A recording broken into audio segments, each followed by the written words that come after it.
Shalom. Saudara yang kasih dalam Tuhan, jumpa lagi kita dalam program Gereja Masihi Injili di Bola Mongondo, Baku Kase Kuat Iman. Saudara yang kekasih dalam Tuhan, mari kita mempersiapkan hati dan pikiran kita untuk beribadah kepada Tuhan dan mari berdoa.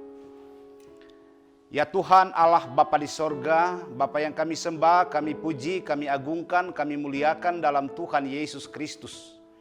Pujian, syukur, sembah, hormat kami persembahkan di hadapan kekudusan-Mu.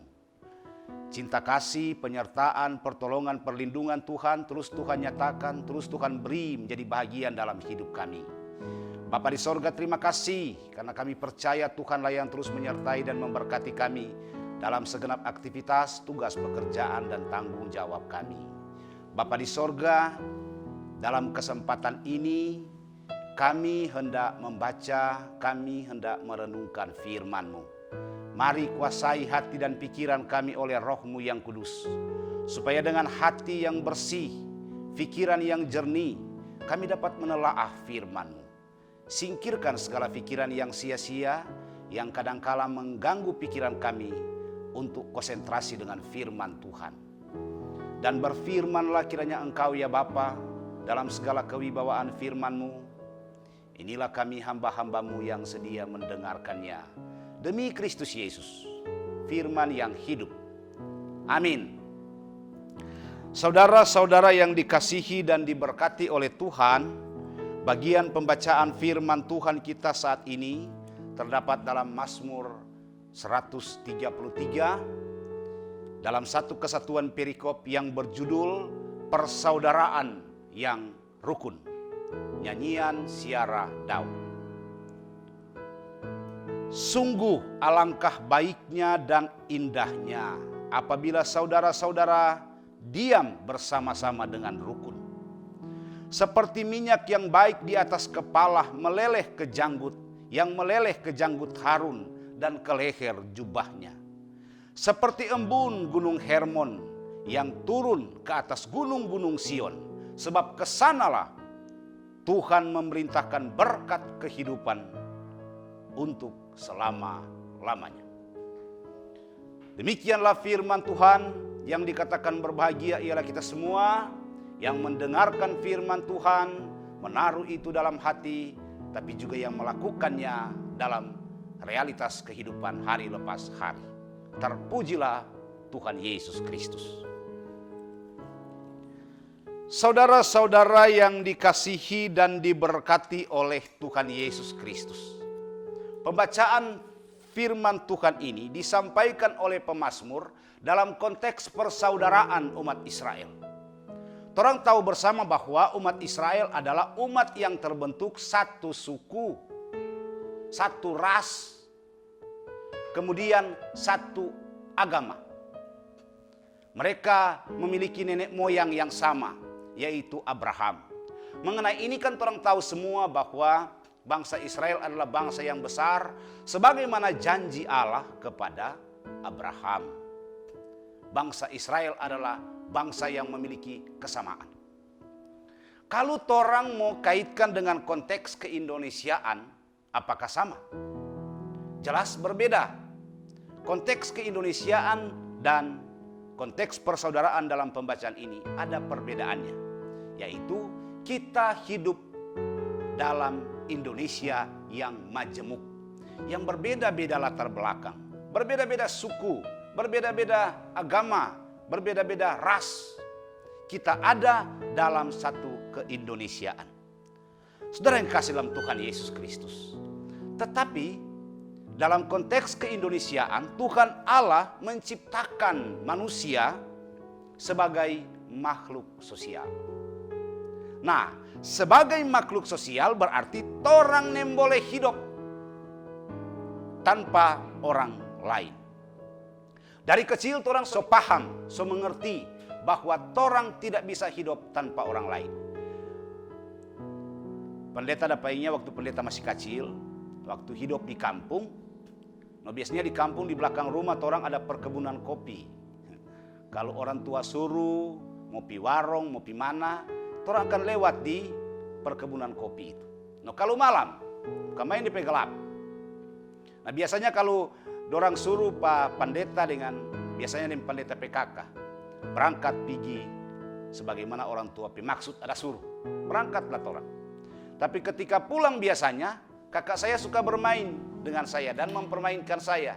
Biasanya di tengah jalan di gelap pas di bawah pompong kopi itu dia larikan Pak kita.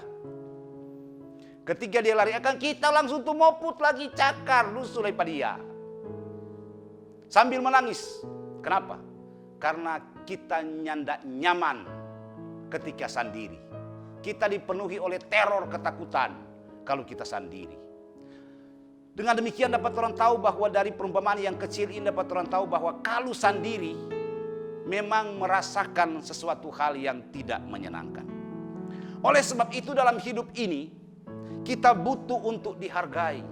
Kita butuh untuk ditemani. Kita butuh untuk dicintai. Itu semua adalah merupakan kebutuhan kita.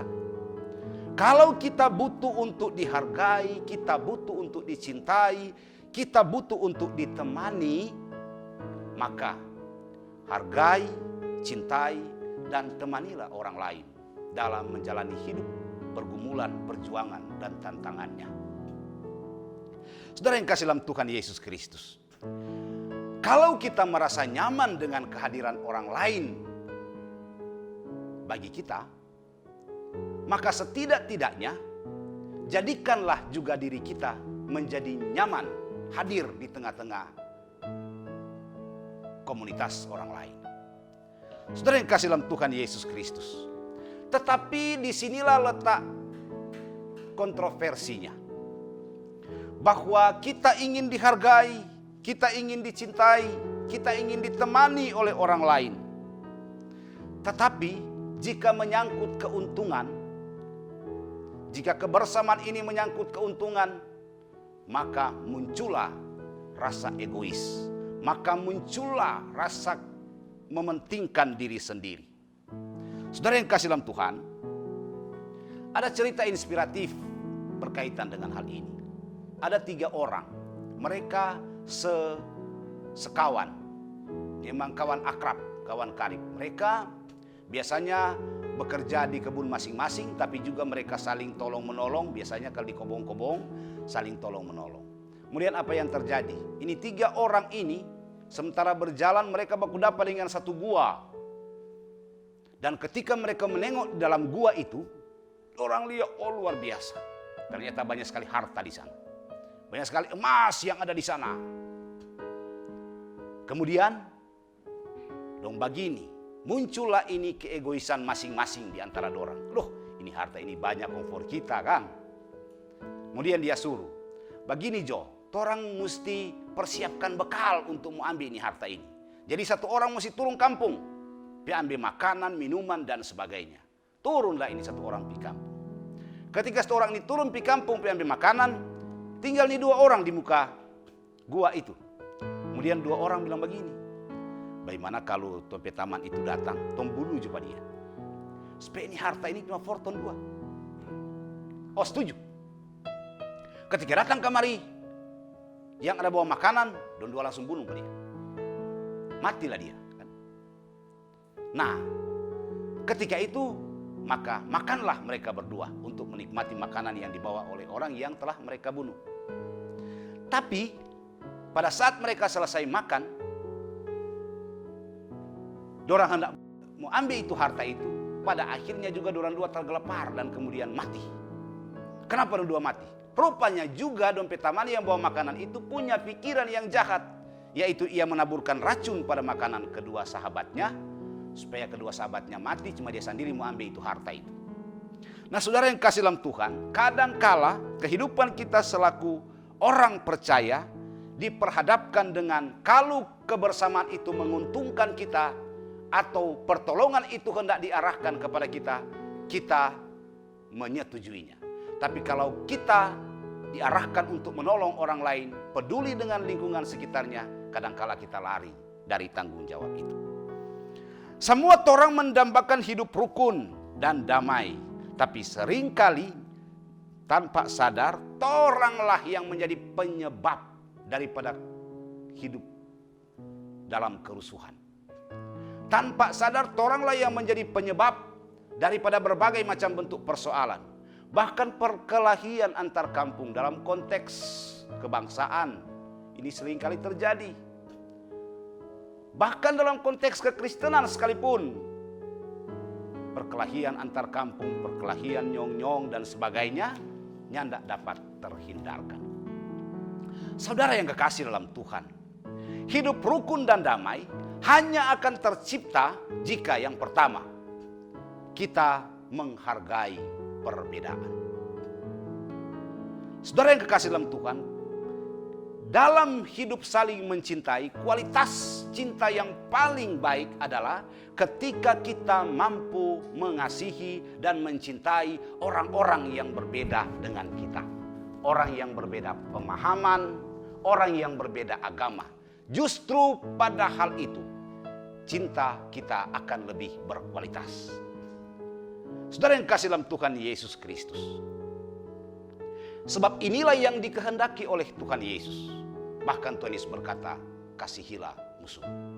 Kita hendak mengasihi sesama kita, walaupun sesama kita itu sangat-sangat berbeda dengan kita. Yang kedua adalah menghargai kelebihan orang lain. Bukankah dalam persekutuan gereja Tuhan, Tuhan mengaruniakan berbagai macam bentuk kelebihan-kelebihan bagi orang lain. Bahwa dengan menghargai kelebihan-kelebihan orang lain, kita menghargai karya Tuhan yang Tuhan anugerahkan bagi tiap-tiap orang.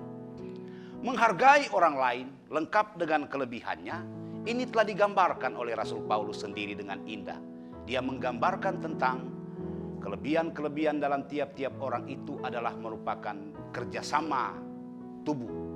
Tidak mungkin tubuh ini bekerja, kemudian tangan kiri pakai jam, tangan kiri pakai cincin, tangan kanan mau cemburu itu tangan kiri.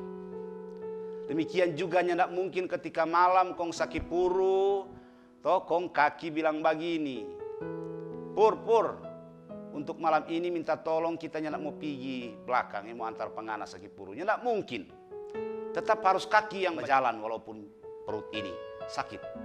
Itulah kerjasama yang indah dengan melihat kelebihan dari tiap-tiap anggota tubuh yang dikaruniakan oleh Tuhan. Dalam persekutuan gereja Tuhan ada banyak orang-orang yang memiliki kelebihan selaku potensi-potensi yang besar bagi pertumbuhan dan perkembangan gereja Tuhan. Dan kadangkala kelebihan-kelebihan yang ada pada orang lain berusaha ditutup oleh orang lain. Karakternya dimatikan oleh orang lain. Padahal di balik kelebihan-kelebihan itu yang Tuhan karuniakan, ini menjadi pertumbuhan dan perkembangan gereja Tuhan. Saudara yang kasih dalam Tuhan, ada orang yang pandai bermusik, ada orang yang pandai bernyanyi, ada orang yang pandai bertani, dan berbagai macam bentuk kelebihan-kelebihan yang ada. Inilah yang seharusnya saling didukung dan saling menguatkan supaya persekutuan gereja Tuhan bertumbuh dan berkembang ke arah yang diberkati oleh Tuhan. Yang ketiga adalah menghargai kekurangan orang lain. Bukan cuma kelebihan yang ada, tapi dalam realitas kehidupan kita juga diperhadapkan dengan kekurangan-kekurangan orang lain. Berarti bahwa di balik kekurangan dan kelebihan yang ada, Tuhan mengaruniakan kekuatan bagi kita untuk hidup dalam persekutuan itu, supaya dalam kekurangan dan kelebihan inilah orang percaya saling melengkapi untuk hormat dan kemuliaan nama Tuhan. Saudara yang kasih dalam Tuhan, selaku orang percaya kita bersaudara. Kalau orang Israel dalam konteks pembacaan ini, mereka bersaudara karena memang mereka satu turunan dari Abraham. Makanya bangsa ini adalah bangsa yang bersaudara. Dalam konteks keindonesiaan, bersaudara seperti apa? Saudara yang kasih dalam Tuhan, di dalam Yesus Kristus kita bersaudara. Berarti persaudaraan kita selaku orang percaya, yaitu persaudaraan yang terjadi karena darah Kristus yang telah mempersatukan kita. Makanya ada lagu yang bilang, dalam Tuhan kita bersaudara. Saudara yang kasih dalam Tuhan Yesus Kristus, orang percaya bahwa darah Kristuslah yang telah menyatukan kita menjadi saudara bersaudara untuk hidup rukun dan untuk hidup dalam damai.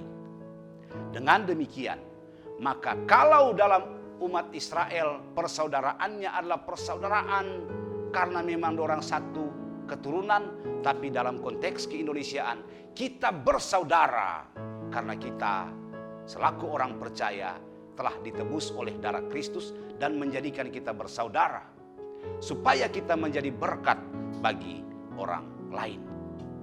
Saudara yang kekasih dalam Tuhan, pada akhirnya semua orang ingin mendapat berkat dari Tuhan. Nyanda ada manusia hidup dalam dunia ini tentu kau nyanda ingin berkat dari Tuhan. Semua orang merindukan berkat itu. Tapi pertanyaannya, dengan cara bagaimanakah kita dapat meraih berkat-berkat dari Tuhan? Pembacaan ini sangat indah digambarkan oleh pemazmur bahwa berkat-berkat Tuhan itu seperti minyak yang dituangkan di atas kepala Harun, kemudian dia turun sampai ke jenggot, kemudian dia turun sampai ke jubahnya. Saudara yang kekasih dalam Tuhan, minyak yang digambarkan di sini adalah minyak pengurapan imam. Dan minyak itu harum. Ketika ia ditumpahkan, ia meleleh sampai ke janggut dan sampai ke jubahnya. Mari bayangkan keharumannya yang terjadi. Betapa mengharumkannya. Betapa menyukacitakannya. Hal ini hendak menunjukkan berkat-berkat rohani yang Tuhan anugerahkan dalam kehidupan orang percaya. Keharuman ini akan melahirkan semangat dalam menjalani hidup ini. Gambaran kedua yang dia sampaikan, seperti embun dari gunung Hermon, kemudian ia turun sampai ke gunung-gunung Sion. Hal ini hendak menunjukkan berkat-berkat materi. Sebab ketika embun itu dia sampai ke gunung Sion, dengan demikian maka akan berdampak pada kesuburan pertumbuhan tanaman-tanaman yang ada. Sehingga betapa mensejahterakan orang-orang yang menikmatinya. Dengan demikian embun ini menunjukkan kepada berkat-berkat materi yang Tuhan berikan. Jadi ada berkat rohani, ada berkat materi.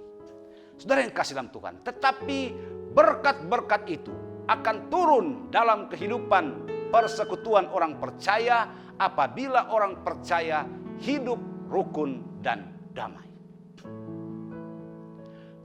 Ternyata bahwa untuk memperoleh berkat-berkat Tuhan, maka orang percaya harus hidup rukun dan damai. Sebab ketika hidup rukun dan damai, kesanalah siapa yang perintah?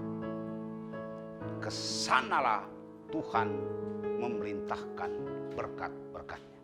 Saudara-saudara, yang perintah ini Tuhan. Kalau Tuhan yang perintah, siapa yang dapat melawan? Kalau Tuhan yang perintahkan berkat-berkatnya, kuasa mana yang boleh mempele pada dia? Nyanda ada yang dapat menghentikan, nyanda ada yang dapat membatalkan, nyanda ada yang dapat menghalangi berkat Tuhan jika ia telah perintahkan. Perintah Tuhan ia nyatakan menjadi bahagian. Perintah berkat-berkat Tuhan menjadi bahagian dalam kehidupan persekutuan umat yang hidup saling mengasihi, saling mencintai, saling menyayangi. Sebagaimana yang dibahasakan dengan hidup rukun dan damai. Saudara yang kasih dalam Tuhan Yesus Kristus. Dengan demikian, maka orang percaya diajak untuk hidup dalam kebersamaan, tapi juga menghargai dan mencintai orang lain. Dan melihat bahwa orang lain terlalu penting dalam hidup kita. Selamat hidup rukun dan damai di dalam Tuhan untuk menerima berkat-berkat kehidupan yang dianugerahkan Tuhan selama-lamanya kepada orang-orang yang hidup saling mengasihi, saling mencintai, saling menyayangi dalam konteks hidup rukun dan damai. Amin.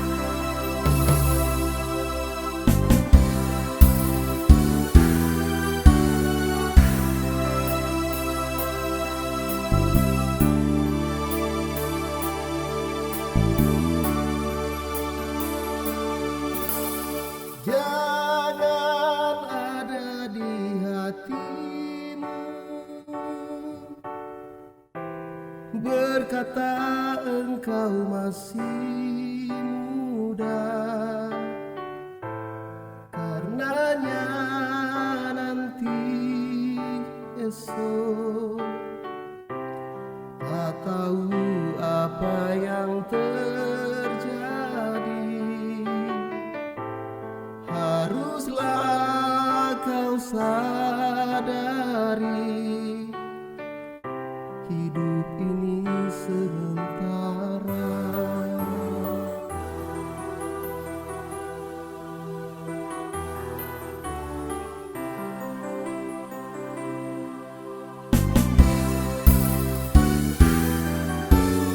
Mari kayukan langkahmu, serahkan jiwa dan ragamu.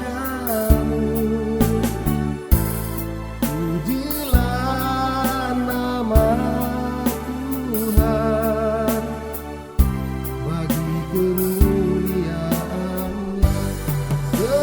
Sekarang, kini dan selamanya sama saja. Mengapa kau berdalih hindari panggilannya?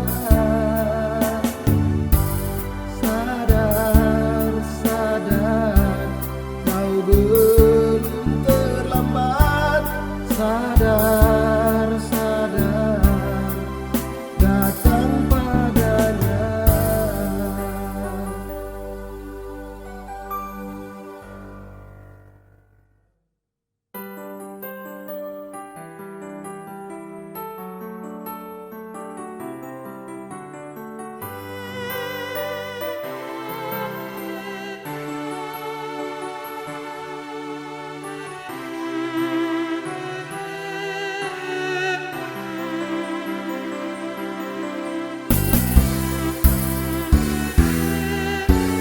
Mari kayukan langkahmu, serahkan jiwa dan ragamu. Pujilah nama Tuhan bagi kemuliaan-Nya. Sekarang, kini dan selamanya sama saja. Mengapa kau berdalih hindari panggilannya? Sadar, sadar, kau belum terlambat. Sadar, sadar, datang padanya.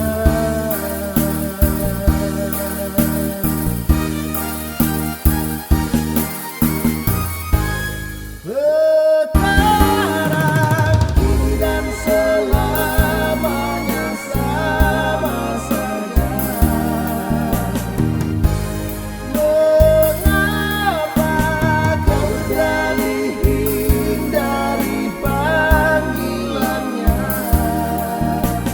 Sadar, sadar, kau belum terlambat. Sadar, datang padanya. Sadar, sadar, kau belum terlambat. Sadar, sadar, datang padanya.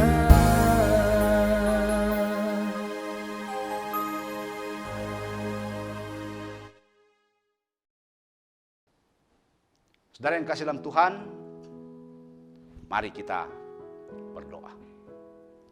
Ya Tuhan Allah Bapa di sorga, terima kasih buat kasih-Mu yang sempurna, yang terus Tuhan nyatakan menjadi bagian dalam hidup kami.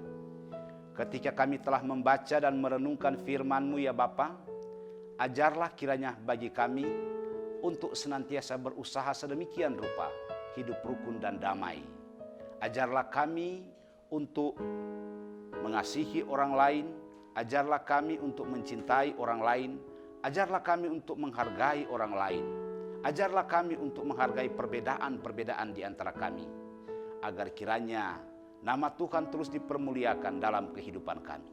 Bapa di sorga, selaku orang percaya, kami rindu untuk menikmati berkat-berkat Tuhan. Dan oleh karena itu kami berjuang dalam hidup ini untuk meraih berkat-berkat itu. Melalui firman-Mu kami hendak diingatkan bahwa untuk mendapatkan berkat-berkat Allah dalam kehidupan kami, Tuhan mau kami untuk hidup saling mengasihi, saling mencintai dan saling menyayangi satu dengan yang lain. Maka tolonglah kiranya kami ya Tuhan, agar kiranya kami dapat melakukan itu dalam kehidupan yang nyata. Karena kasih sayang Tuhan yang terus Tuhan nyatakan menjadi bagian dalam kehidupan kami, itulah berkat terindah yang ternikmati dalam kehidupan kebersamaan selaku orang percaya. Terpujilah nama-Mu yang kudus. Tuhan memberkati Gereja Masih Injili Bola Mongondo dalam kiprah kepelayanannya. Tuhan menolong semua agar dapat berjalan dengan sebaik-baiknya dalam pimpinan, penyertaan, pertolongan, dan kasih sayang Tuhan. Bapa di sorga, inilah kami umat-Mu yang berdoa, bersyukur dan berterima kasih kepada-Mu ya Bapa. Yang kesemuanya kami sampaikan di hadapan kekudusan-Mu. Hanya dalam Kristus Yesus Tuhan, Juru Selamat kekasih jiwa kami yang hidup. Amin.